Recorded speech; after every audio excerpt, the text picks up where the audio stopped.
영화 속에서 만난 주님.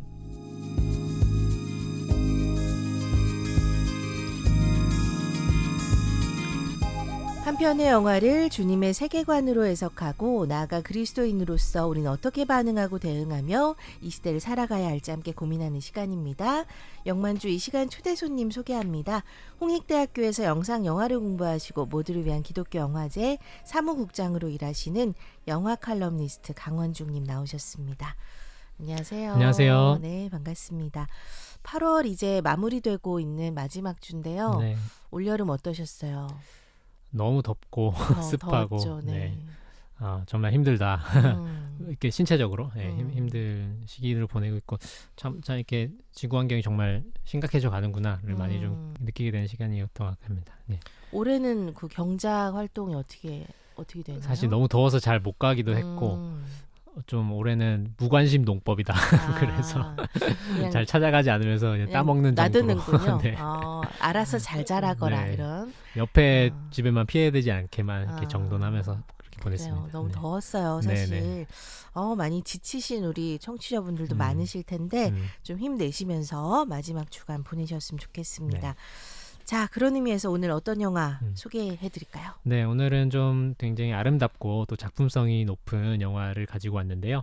어린 시절의 첫사랑을 재회하는 이야기를 담은 영화입니다. 제96회 아카데미 시상식 작품상과 감독상 후보로 노미네이트 되면서 아주 화제가 된 영화인데요. 패스트 라이브즈 함께 만나보도록 하겠습니다. 화제작이에요. 네. 사실 저는 안 봤거든요. 네. 이게 저번에 말씀드렸던 적이 있는데 너무 화제가 되면 저는 안 봐요. 네네. 그래서 좀 묵혀놨다 나중에 보는데 음. 보셨었어요? 과거에? 네네. 네, 개봉 하고 당시쯤에도 봤던 것 같고 최근에 또 OTT로 이제 볼 수 있게 되어가지고 다시 보게 되었습니다. 보셨군요. 네. 저는 이 영화 굉장히 인기가 많았거든요. 네. 그래서 왜 그럴까라는 생각했었는데 보고 나서 좀 그런 아련한 네. 첫사랑의 기억을 떠올린 분들 많으셨던 것 같더라고요. 자, 감독 소개합니다. 네, 셀린 송 감독이 제작을 했고요. 네. 88년도 대한민국 출생입니다. 본명은 송하영이고 캐나다로 이민한 후에 이제 국적을 얻게 되어서 이제 캐나다 국적입니다. 퀸스 대학교 심리학 학사를 졸업하고 컬럼비아 대학 극작학 석사를 마무리했고요. 아버지가 영화 감독 송능한 감독인데요. 그래요? 한석규 주연의 넘버 3 그리고 김갑수 차승원 주연의 세기말이라는 영화를 만들면서 한국 영화계에 아주 뚜렷한 족적을 남긴 감독이기도 하죠. 네. 그 패스트 라이브즈에 보면은 그 약간 오마주 하듯이 넘버 11이라고 하는 영화 제목이 나오는데 이것이 이제 아버지 영화 넘버 3를 오마주하면서 그래요? 집어넣은 영화 제목이라고 합니다. 네, 셀린송 감독은 이 부모님을 따라서 어린 시절 캐나다로 이민을 하였는데요. 그래서 영어와 한국어가 아주 유창한데 이 패스트 라이브즈의 여주인공 나영의 이야기가 결국 또 굉장히 많은 부분 이 셀린송 감독의 이야기와 겹쳐 있겠다라고 볼 수 있겠습니다.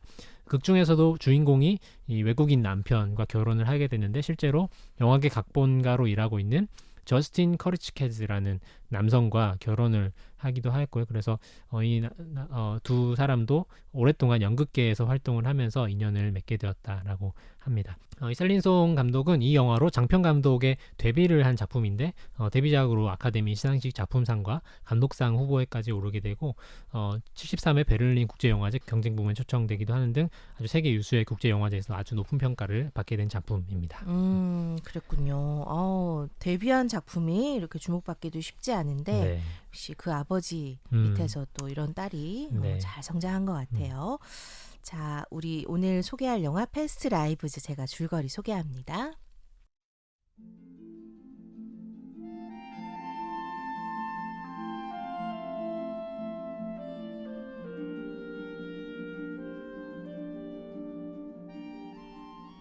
열두 살의 소년 혜성, 그리고 그의 첫사랑이자 친구인 소녀 나영. 두 사람은 나영의 해외 이민으로 갑작스런 이별을 맞이하게 되고 12년의 세월이 지나 나영은 뉴욕에서 작가의 꿈을 안고 살아갑니다. 그러다 우연히 SNS를 통해 혜성이 자신을 찾고 있다는 사실을 알게 되는데요. 궁금하고 떨리는 마음으로 서로를 그리워하지만 끝내 만나지는 못하는 두 사람. 그리고 다시 12년의 세월이 흘러 혜성은 용기를 내 나영을 만나려고 뉴욕으로 날아갑니다. 나영은 혜성을 만나러 나와줄까요? 혜성의 첫사랑은 이루어질 수 있을까요? 짧은 순간 스쳐간 사랑의 기억, 긴 기다림의 여운을 아름답게 그려낸 영화 패스트 라이브즈였습니다.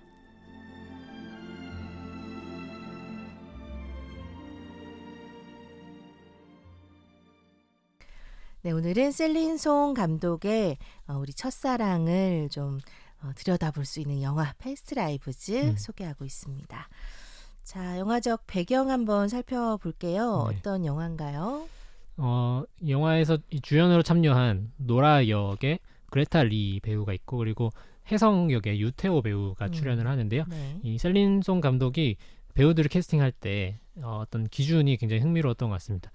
수많은 오디션 끝에 이 배우들을 선택을 했는데 가장 중요했던 기준이 바로 배우의 얼굴 속에 어린아이와 어른의 얼굴이 함께 있는가라고 하는 것이 좀 이제 선택의 기준이었다고 합니다. 12살의 소년 소녀가 12년 후에 그리고 24년 후에 다시 만나는 이야기를 다루고 있기 때문에 나중에 다시 만난 그 사람의 얼굴에서 이 사람의 어린 시절을 다시 기억하게 되는, 그래서 이 한 얼굴에 어린아이와 어른의 얼굴이 다 있는 그런 페이스를 찾기 위해서 집중을 했다고 하고요. 그리고 유태호 배우는 실제로 영어가 굉장히 유창한 배우인데 오히려 이제 한국 사람이 영어를 투박하게 하는 그런 발음들을 연습을 해서 연기를 했다고 합니다. 그래요. 네, 그리고 또 그 노라의 남편 역으로 나오는 존 마가로우라는 배우, 이 배우도 참 이렇게 여러 많은 독립 영화에서 참 중요한 좋은 연기를 보여주고 있는데 또 실제로 한국인 아내가 있다고 해요. 그래서 어허. 여담으로 이 영화를 준비하면서 이 존 마가로 배우가 감독에게 제가 이 한국어 한 대사가 있잖아요. 그때 좀 더 한국어를 유창하게 해보도록 하겠다, 연습을 하겠다 이렇게 얘기를 했는데 송 감독이 오히려 이 배역은 한국어를 못해야 된다. 한국어를 못하지만 아내의 언어를 배우고 싶어하는 그런 설정이기 때문에 연습하지 말라. 못하는 것이 맞다. 이렇게 말리기도 했다고 합니다. 배경을 설명해 주시니까 이런 또 현실적으로 실제 또 아내분이 한국인이시기도 하고 네. 또 우리 감독은 실제 캐나다 이민을 가서 이렇게 살아왔던 그런 과정을 보니까 어떤 자기 얘기를 좀 담아낸 게 아닌가 네. 생각을 하거든요. 많은 부분 경험과 또 자기의 어떤 마음에 있는 이야기를 하게 되었다고 얘기했고, 그 처음 이제 이 영화가 세상에 나올 때 뭔가 자신의 비밀을 이제 세상에 꺼내놓는 듯한 그런 마음이 들었다, 이렇게 셀린 송 감독이 인터뷰하기도 했습니다. 그럼 첫사랑 아직 못 찾으셨나? 그래서 이 영화를 통해서 네. 만나고 싶다. 뭐 이런. 음. 그래요. 이 주인공 그 그레타 리가 연기한 노라, 그리고 유태오 배우가 연기한 혜성, 이 두 배우가 그 오랜 시간이 거쳐서 24년 후에 처음 만나잖아요. 그렇죠. 물론 뭐 컴퓨터로 중간에 화상 채팅하는 시간이 있었지만 딱 만났을 때 굉장히 그 애틋하잖아요. 네. 이렇게 연기가 굉장히 전 인상적이었거든요. 첫 대사가 너다, 너다라고 하는 게 만났는데. 그리고 막 어떡하지 이렇게 혜성이 받아치는데 굉장히 좀 현실적인 또 연출이었던 것 같고. 근데 저는 더 어색했을 것 같거든요. 24년 만이면 거의 그냥 남처럼 이렇게 거의 생활해온 거 아닙니까? 그래서 굉장히 어색했을 것 같은데 이 배우는 그 안에 좀 뭔가 애틋한 감정을 넣어서 이렇게 연기를 했는데 좀 독특했던 것 같아요. 중간에 온라인으로 이제 12년 후에 한번 만났다라는 것이 또 24년 후의 만남을 더 뭔가 강력한 감정이 올라오게 하는 또 만남이었던 것 같고 12년 후에 이제 온라인으로 만났을 때는 그때 이 두 그 인물이 20대 초반이었기 때문에 맞아요. 뭔가 이 이성적 만남으로 이어질 수 있는 그런 가능성을 가지고 있었기 때문에 더 이 나중의 만남이 좀 더 애틋한 만남이 되었지 않았나라는 생각도 하게 됩니다. 근데 뭐 저도 뭐 주변 우리 친구들 이렇게 얘기를 많이 들어보면 20대 초반에 이제 불같은 사랑을 하는 이제 친구들이 있거든요. 뭐 캠퍼스 커플이라든지 이게 좀 불같은 사랑을 하는데 실제 결혼으로 이어지는 경우가 있지만 없는 경우도 있고 많지 않은. 그게 꼭 그렇게 결혼 결실로 이루어지는 경우는 뭐 그렇게 대다수는 아니었던 것 같아요. 네, 그래서 영화를 보시면서 많은 분들이 또 공감할 수 있는 포인트도 또 많지 않을까. 또 그렇게 생각합니다. 그 한국 사회는 또 군대를 가야 하는 의무가 있기 그렇죠. 때문에 네. 중간에 또 그런 시간이 있고 음. 그래서 좀 남녀가 그런 시간 이 사람을 정말 결혼하기 위해서는 어떤 만나는 타이밍도 굉장히 중요한 것 같아요. 네. 음. 결국 타이밍이다. 인생의 타이밍이다. 맞습니다. 알겠습니다. 자, 영화적 해석 어떻게 보셨어요? 네, 영화가 굉장히 아름답고 또 평화로운 분위기인데요. 저는 촬영이 또 너무 좋아서 이게 촬영 감독을 찾아보고 그러기도 했는데 아름답게 뉴욕을 막 살렸더라고요. 네, 아주 아름답게 예. 촬영이 되었습니다. 네. 영화가 뚜렷한 어떤 악역이 등장하지 않은 영화입니다. 셀린송 감독은 이 영화에서 빌런이 있다면 바로 이 24년이라는 세월이겠다. 그리고 시간. 네, 그리고 이 두 사람을 갈라놓는 태평양이라는 그 공간이겠다. 이렇게 이야기를 하기도 했는데요. 네. 우리가 이제 모두가 뭐 이민을 경험해 본 것은 아니지만 누구나 첫사랑의 기억도 있고 또 원래 살던 공간에서 떠나서 어떤 타지에서의 생활을 통해서 겪게 되는 그런 보편적인 경험들이 있기 때문에 네. 이 이민자인 동양인 여성이 만든 이 영화가 세계의 수많은 사람들의 마음에 닿고 또 많은 공감을 얻게 된 것이 아닐까라는 생각을 하게 됩니다. 이 주인공 노라와 혜성이 처음 만났을 때가 12살이었고 그리고 SNS에서 다시 만난 것이 12년 후인 24살 네. 그리고 그보다 12년이 더 흘러서 36살이 되어서 비로소 재회를 하게 되는 그런 구조가 영화가 이어지는데요. 12살의 노라가 갑작스럽게 이민을 떠나게 되면서 두 사람은 이렇다 할 작별 인사를 하지 못한 채 갑작스럽게 헤어지게 되는데 이때 헤어짐의 어떤 작별 인사를 영화의 끝에 가서 결국은 나누게 되는 그런 형식으로 영화가 이루어져 있다고 할 수 있겠습니다. 영화는 어쩌면 이 마지막 장면, 서로 안녕을 고하는 그런 장면을 향해서 계속 달려가고 있다라고 말을 할 수 있겠는데요. 두 사람은 24년 후에 새롭게 다시 만났지만 어떤 연인이나 어떤 부부관계로 이어질 가능성을 갖고서 만나는 것이 아니라 이제 서로의 어떤 자기의 삶의 운명에 맞게 살아가기 위해서 어떤 서로 안녕을 건네기 위해서 다시 만나게 되는 것이다. 이렇게 영화를 보시면 좋을 것 같습니다. 그러면서 영화는 우리가 이제 많이 흔히 쓰는 표현이죠. 영화에서 이제 인연이라는 어떤 단어가 자주 나오게 되는데요. 이 셀린송 감독이 사람들 간의 만남이라는 것이 꼭 어떤 남녀 간의 사랑으로만 국한이 되는 것이 아니라 그 관계가 길든 짧든 모든 만남이 소중하고 특별하다 이런 이야기를 하기도 했고 또 우리에게도 많은 만남과 헤어짐이 있지만 또 그것이 또 깊어지기도 하고 슬쩍 지나가기도 하는 그런 만남들이 있지만 그 모든 만남들이 고유하고 소중하다 이런 이야기를 영화가 하고 있다라고 좀 나누기도 했습니다.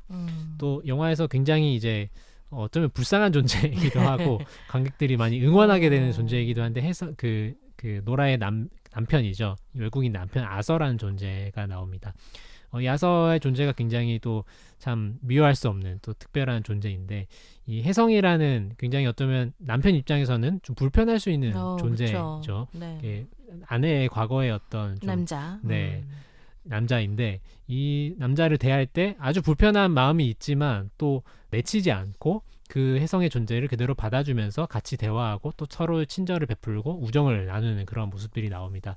이 모습을 통해서 야서는 이 노라라는 자신이 너무도 사랑하는 이 아내를 온전히 이해하기 위해서는 아내가 겪어온 과거의 시간, 혜성과의 그 만남의 시간들도 너무도 소중하고 그것이 노라에게 있어서 노라를 형성해온 중요한 시간이다라는 것을 받아들이면서 혜성을 그렇게 대하는 모습을 보여주는데 이 모습을 보면서 한 사람이 형성될 때 그 시간의 타임라인 이런 것들을 참 전체적으로 우리가 바라보고 받아들일 필요가 있겠다 이런 것들을 보여주는 그런 존재이기도 했던 것 같습니다. 이 아서라는 캐릭터는 현실에는 잘 없을 것 같아요. 네. 현실에 찾기는 이제 어려울 것 같고 조금 이런 이상적인 남편이 있으면 좋겠다라는 어떤 그런 모습일 것 같은데 네.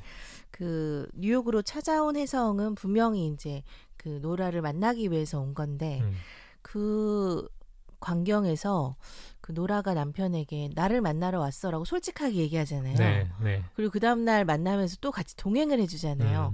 너무 놀랐어요. 맞습니다. 예. 베스트 댓글 중에 그러니까 이 영화가 아무래도 조금 이제 불교적인 어떤 배경을 갖고 있는 네. 영화인데 베스트 댓글 중에 유태인 부처가 나오는 영화다. 맞아요. 이렇게까지 이야기하는 댓글도 있었습니다. 그러면서 이제 두 사람만 딱 남게 되었을 때 그 노라의 남편 아서가 혜성에게 뉴욕에 잘 왔다. 음. 너가 반드시 왔어야 했다라고 얘기를 해주니까 네. 아우 세상에 네.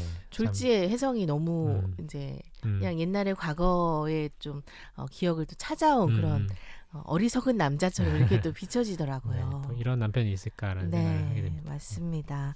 그 이제 여기 보면 12년 후 이렇게 두 번 점프하고 네. 과거 24년 전 해서 어린 시절의 모습을 보여주잖아요.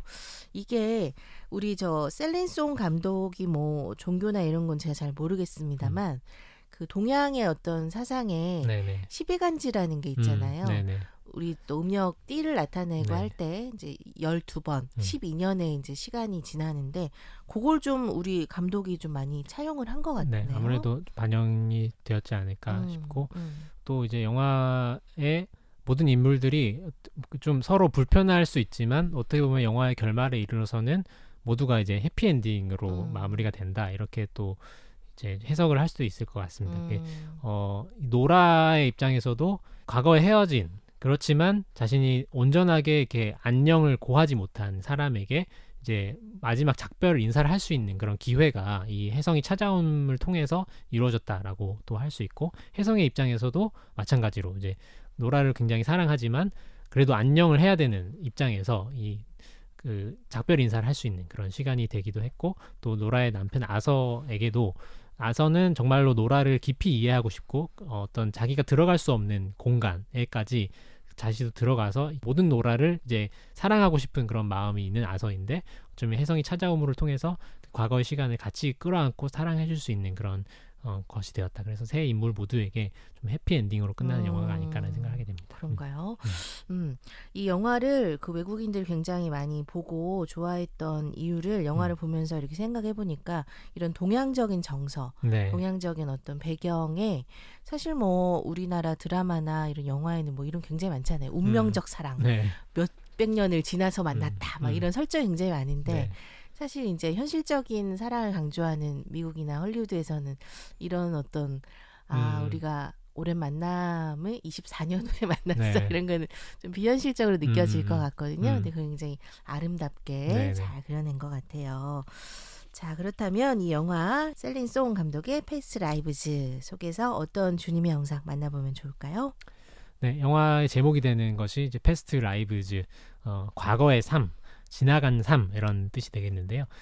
셀린송 감독이 한국에서 시작된 자신의 어떤 과거의 삶과 또 캐나다로 이민 오게 된 후에 현재에 펼쳐진 삶 그리고 앞으로 이제 미래를 함께할 남편과 함께할 어떤 미래의 삶 그렇게 과거와 현재와 미래가 모두 함께 같이 같은 자리에서 만나서 대화하고 또 우정을 나누는 그런 자신의 경험 그런 이미지로부터 영화가 출발했다 이렇게 인터뷰하기도 했습니다. 그러면서 이 과거의 나도 어떤 고유한 나였고 현재의 나 그리고 미래의 나도 모두 같은 나이지만 또 그 경험치마다 좀 달라진 나라고 하는 사실에서 어떤 시간성의 신비로움을 느끼게 된다 이렇게 좀 나누기도 했는데요. 자, 이렇게 우리에게 시간이라는 것을 경험을 하게 해주시고 또 그 시간 안에서 살아가게 하시는 주님의 섭리에 대해서 한번 생각해 보게 되는 그런 시간을 갖기도 했습니다. 각자의 시간성 속에서 살면서 그때의 만남과 배움들 또 나의 삶의 공간들이 달라질 때마다 자라나고 변화해 간다. 그런 사실들이 참 신비롭게 다가오기도 하고 우리의 시간은 시와 분과 초로 나누어지고 또 계절, 나이 이런 것들로 구분이 되지만 주님께서 우리를 이끄시고 인도하시는 시간은 때로는 굉장히 순간 같은 시간이 되기도 하고 또 굉장히 영원과 같은 참 이 시간이라는 것이 신비롭다. 그런 우리에게 주신 선물과 같은 시간이다. 이렇게 느껴지기도 했습니다. 그래서 영화를 보면서 주님께서 나의 모든 그 시간을 속에서 나와 함께 계셨고 내가 만나는 모든 관계들 속에서도 주님께서 함께 하셨고 또 지금도 함께하고 계시구나 그런 마음들을 가지면서 좀 감사하게 되는 영화였지 않을까 생각하게 됩니다. 저는 조금 그 다르게 봤어요. 영화를. 네. 예. 좀 하나님께서 우리 좀 지금을 굉장히 중요하게 또 살아가라라는 메시지를 많이 주시잖아요. 그 과거와 현재도 다 하나님의 계획 안에서 이제 이루어지는 것이니까 현재를 좀 잘 살아가라라는 항상 성경 말씀을 통해서 이렇게 메시지를 주시는데 우리 노라와 그 혜성이 그 과거에 첫사랑이죠. 그 네. 아련한 첫사랑. 뭐 옥자들이 그런 얘기 하잖아요. 첫사랑은 안 이루어졌기 때문에 굉장히 애틋하다 네, 네. 이런 얘기를 많이 하는데 그렇기 때문에 기억 속에 남아있는 그 첫사랑을 또 계속 끄집어내려고 하고 만나려고 하고 SNS로 연락을 해보려고 하고 이런 시도를 계속 하잖아요. 네. 근데 이거를 좀 이 영화를 통해서 보면서 마지막에 이제 노라가 팍 울잖아요. 그게 저는 굉장히 좀 인상 깊었어요. 네. 혜성은 오히려 담담하게 뉴욕을 떠나가는데 노라는 이제 울음으로써 그 아쉬움과 모든 세월에 대한 그런 걸 좀 토해내듯이 이렇게 우는데 두 사람 신경이 참 많이 달랐겠다라는 네. 생각을 하고 첫사랑을 지금 이렇게 찾는다고 해서 뭐 케이스 바이 케이스죠. 잘 또 이루어질 수도 있지만 오랜 세월이 지난 후에 첫사랑을 찾는다고 해서 그게 그 과거의 사랑은 아니잖아요. 네네. 그래서 현재의 사랑에 좀 충실하시면 어떨까 네. 싶어요. 네. 뭐 그래서 영화의 설정 자체도 어떻게 보면 그 어떤 현실을 바꿀 수 없기 때문에 이것이 또 더 애틋해지는 만남이기도 한 것 같고 두 사람이 다시 재회하려고 했던 중요한 이유는 뭔가 다시 사랑을 하고자 그런 마음이기보다는 그 과거의 자신들의 아름다웠던 그 시간들을 다시 꺼내어보고 좀 기억하고 싶었던 동기가 컸지 않을까 또 말씀해 주시니까 그런 생각을 하게 됩니다. 저는 막 아슬아슬하더라고요. 저렇게 네. 짐 싸서 노라가 같이 서울로 가면 어떡하나 이게 지금 아서는 어떻게 네. 해야 되나 막 여러 가지 생각을 네네. 했는데 다행히 네. 그렇게 마무리되지 않았습니다. 저는 요거 보면서 조금 만추라는 영화 있거든요. 네네. 예, 그 탕웨이와 네네. 현빈 배우가 현빈, 주연하는 네. 이 영화도 굉장히 그 비슷한, 뭐 첫사랑은 아닌데 네네. 그 아련한 사랑을 그리고 있거든요. 그 시애틀을 배경으로 하는 영화인데요. 이것도 좀 같이 보시면 좋을 만한 영화로 추천합니다. 네. 그리고 요거 지금 뉴욕이 굉장히 아름답게 나왔잖아요. 맞습니다. 네. 막 그 노을 지는 장면은 뭐 진짜 너무 촬영 감독이 유명한 분인가요? 그렇게 유명하진 않은데 네. 독립영화계에서는 아주 많은 작품을 같이 하고 있는 감독인 것 같습니다. 네, 뉴욕의 노을, 뉴욕의 뭐 저녁, 낮, 뉴욕 지하철 안에서 이런 모습을 굉장히 아름답게 담아냈거든요. 네. 혹시 못 보신 분들이 있으시다면 한번 보시기를 추천해드립니다. 첫사랑의 아련한 기억을 떠올릴 수 있는 영화 패스트 라이브즈 오늘 소개했습니다. 강원중 사무국장님은 다음 주에 만날게요. 고맙습니다. 감사합니다.